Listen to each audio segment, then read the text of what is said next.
Depuis l'Antiquité, les hommes ont la volonté de développer les réseaux de communication.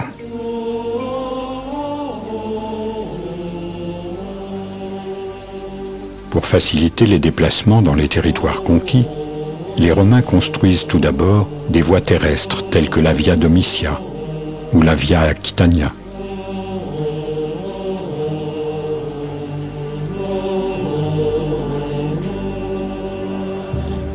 Les sillons creusés sur ces pavés témoignent de la grande activité de ces voies.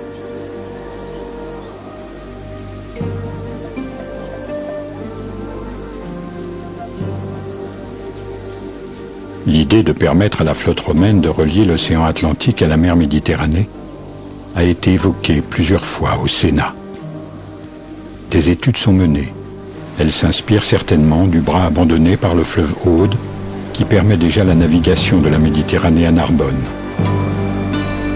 Mais les difficultés techniques n'ont jamais permis aux galères romaines de continuer jusqu'à Toulouse.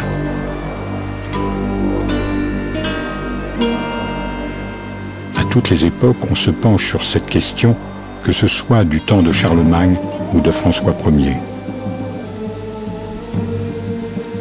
Mais pourquoi, 100 ans plus tard, un simple collecteur d'impôts parvient-il à concrétiser ce rêve?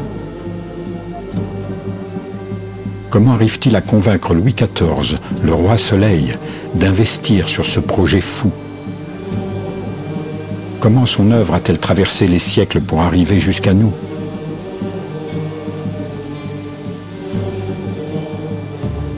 Suivez-nous à la découverte d'une des plus belles voies d'eau du monde, le canal du Midi.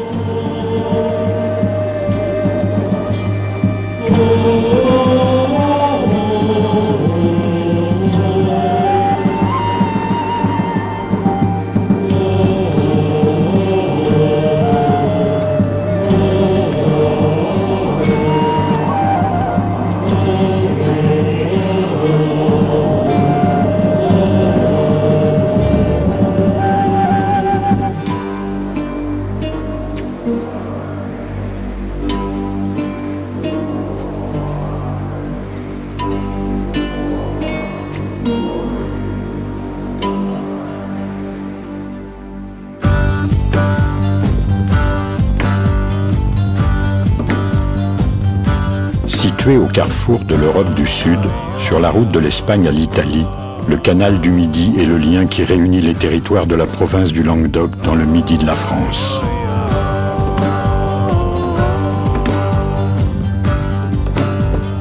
Il joint Sète à Toulouse, en passant par Béziers, Carcassonne et Castelnaudary.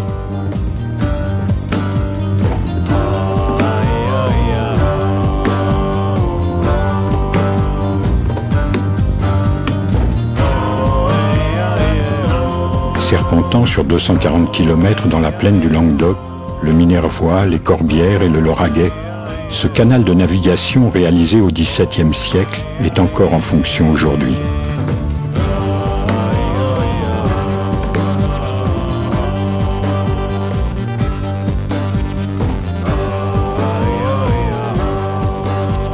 Il achève sa course à Toulouse, bien loin des rivages de la côte atlantique, où la Garonne permet de naviguer plus ou moins commodément jusqu'à Bordeaux, et donc à l'océan.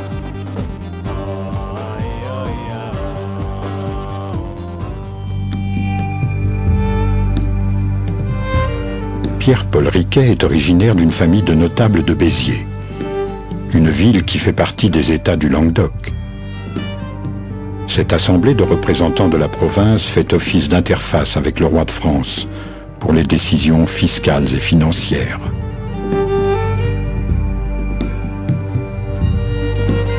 Riquet serait né le 29 juin 1609, jour de la Saint-Pierre et de la Saint-Paul dont il a hérité des prénoms.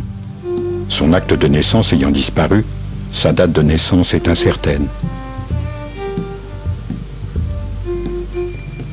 Marié avec Catherine de Milhaud, fille d'un bourgeois de Béziers, ils ont 5 enfants. Pierre-Paul Riquet mène une carrière prospère dans l'administration des Gabelles. La genèse du canal est très mal connue. Il y a eu peu d'études là-dessus. Donc on se raccroche à des histoires qui sont plus ou moins bancales.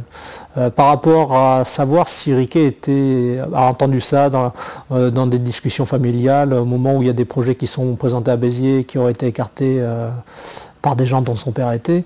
Je ne sais pas si on parle bien du canal de jonction des mers tel que Riquet va le concevoir. Il est peut-être plus probablement question d'une liaison, de faire de Béziers un port maritime en ouvrant l'Orbe jusqu'à Béziers à la navigation maritime.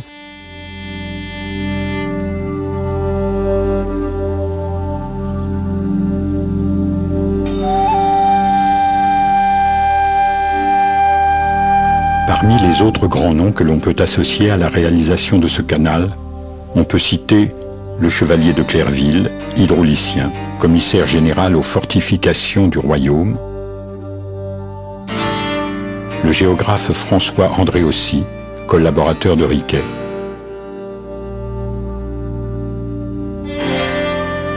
Monsieur de la Feuille, émissaire de Colbert,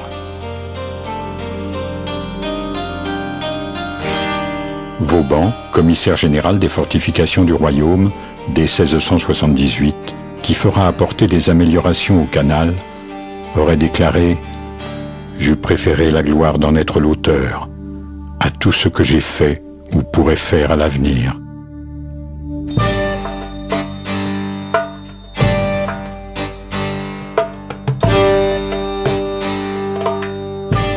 Avant de construire le canal, Riquet doit convaincre le roi que le projet est réalisable.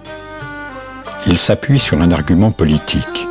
Un canal des deux mers pourrait permettre de s'affranchir du contournement de l'Espagne par Gibraltar. C'est une entreprise très onéreuse et Louis XIV s'attend à en tirer un prestige à la hauteur de l'investissement. En 1666, la décision de construire le canal est prise. Techniquement, le projet est abouti, mais il reste la question du financement. Riquet utilise habilement Colbert pour s'attirer les faveurs du roi.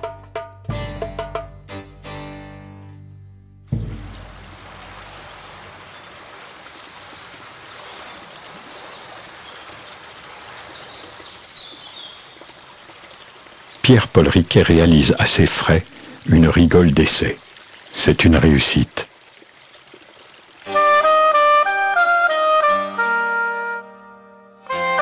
Le 7 octobre 1666, l'édit ordonnant la création du canal royal du Languedoc est signé par le roi, qui finance le projet avec l'aide de la province du Languedoc. Les travaux débutent rapidement par le système d'alimentation et le tronçon Toulouse-Trèbes. C'est une période de rodage en matière de technique et d'organisation des chantiers.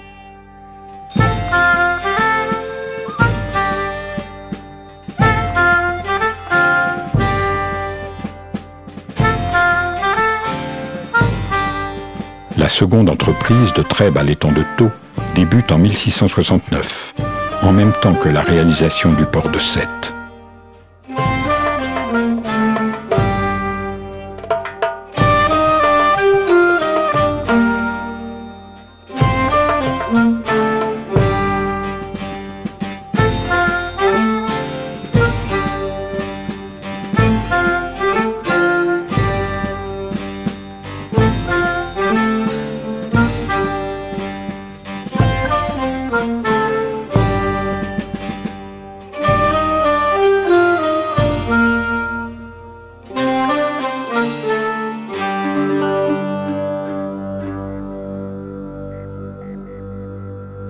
Riquet est âgé. Il craint de ne pas voir l'achèvement de son projet. Afin d'accélérer l'avancement des travaux, il recrute en masse. Le nombre d'ouvriers va crescendo et passe de 5 000 à 12 000. Contraint d'avancer l'argent, il s'endette et emprunte à un moment inopportun. Une guerre sévit en Espagne. Pierre-Paul Riquet est prêt à tout pour voir l'inauguration du canal, même à y laisser toute sa fortune. Une autre difficulté, c'est d'avoir suffisamment de monde sur les chantiers. Parce que les gens qui sont sur les chantiers sont des gens qui sont des des personnes qui sont dans des fermes, enfin qui ont des fermes, qui ont des exploitations, donc qui vont partir dans leur exploitation quand il y a des moissons à faire, quand il y a des travaux à faire dans les champs.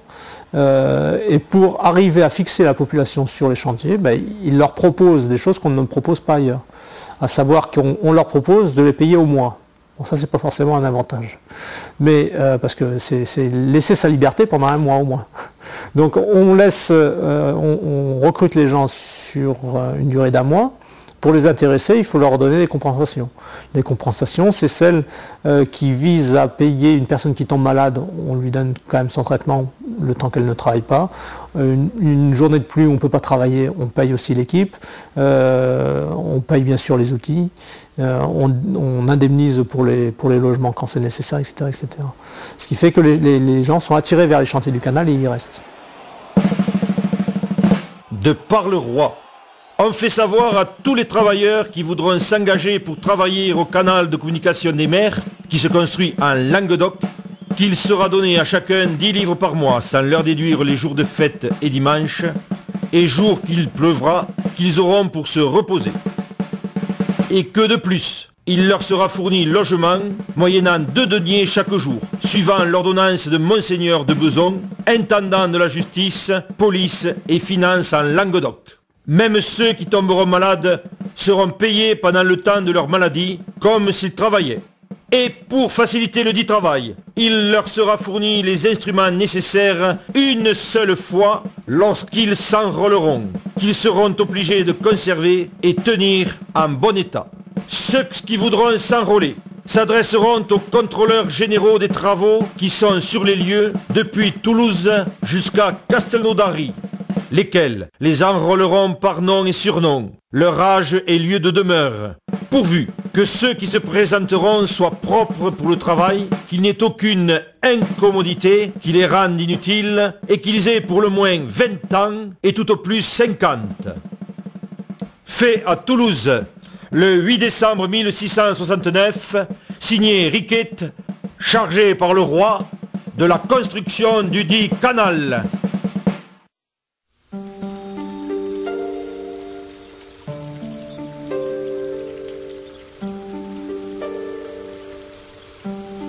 Le canal doit aller de Toulouse à la mer Méditerranée, en franchissant une colline dont le sommet se trouve à Naurouz. La solution, déjà expérimentée par ailleurs, consiste à réaliser un canal à bief de partage. Il faut conduire de l'eau au point le plus haut pour alimenter les 2 versants du canal.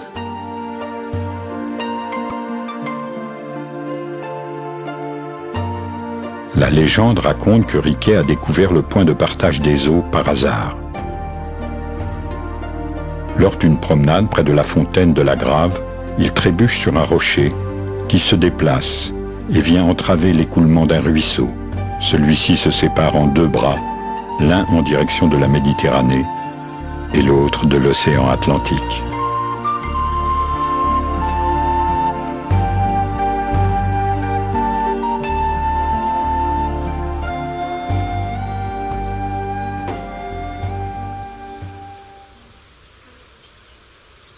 Le seuil de Naurouz était déjà connu bien avant le XVIIe siècle, bien avant Riquet.